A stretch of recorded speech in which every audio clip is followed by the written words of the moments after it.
देखिए, आम आदमी पार्टी के लोग सुबेरे से झूठ बोल रहे हैं। गृह मंत्री जी ने भी स्पष्ट किया है। अगर है तो आप वो दिखाइए ऑर्डर जिसमें कहा गया हो कि सत्येंद्र जैन के खिलाफ case is dismissed.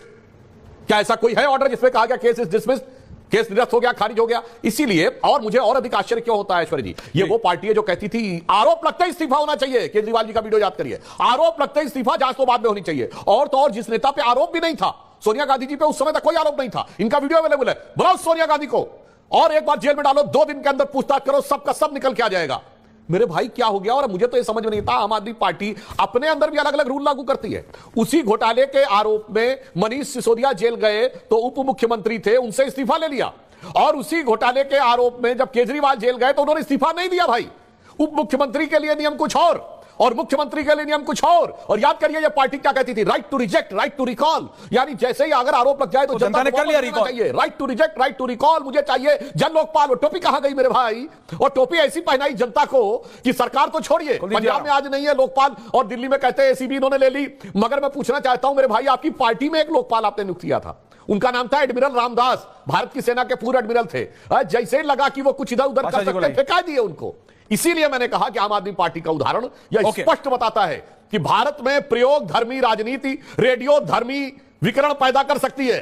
No scope of experimental politics, it can be very detrimental. तो इसलिए आज की जो स्थिति है, हम सिर्फ एक सिंपल सी बात कहना चाहते हैं। 130वें संशोधन पे जहां हमारे प्रबुद्ध लोग बैठे, एक लाइन में सिर्फ बता देंगे। देखिए साहब, इसके बारे में संविधान में नहीं लिखा था एक विधायक और सांसद जेल में रहेगा तो बगैर कोर्ट की जमानत के वो विधानसभा या लोकसभा की कार्रवाई में भाग नहीं ले सकता। आज 2 सांसद जेल में हैं, अमरपाल सिंह और इंजीनियर रशीद।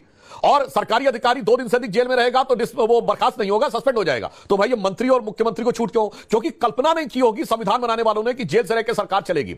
अब वैसे ही मैं आगे कल्पना करता हूं, कौन सा भरोसा कल के दिन आतंकवाद के आरोप में जेल में बंद किसी आतंकवादी को ये लोग अपना नेता चुन ले तो कल इंडी गठबंधन कहते इंजीनियर रशीद मेरा नेता हो गया तो एक आतंकवाद का आरोपी जेल से सरकार चलाएगा। अब आप कहेंगे साहब ये काल्पनिक है, तो भाई साहब उस समय संविधान निर्माताओं को यह भी काल्पनिक लगा होगा, मगर मैं जो कह रहा हूं वो काल्पनिक नहीं है। केरल की विधानसभा 16 मार्च 2006 को एक आतंकवादी के पक्ष में सर्वसम्मत प्रस्ताव पारित कर चुकी है। 1998 कोयंबटूर हमलों के मुख्य आरोपी अब्दुल नसीर मदनी जो तमिलनाडु की जेल में था, उसके लिए केरल विधानसभा ने सर्वसम्मत प्रस्ताव पारित किया। 140 के 140 विधायकों ने, सारे कम्युनिस्ट, सारे कांग्रेस, अगेन मैं कह रहा हूं all Congress MLA, all communist MLAs have passed unanimous resolution कि मदनी को छोड़ दिया जाए जो आरोप आतंकवाद के आरोप में जेल में था। कौन सा भरोसा कल के दिन आप प्रस्ताव पारित करके उसको नेता मान ले तो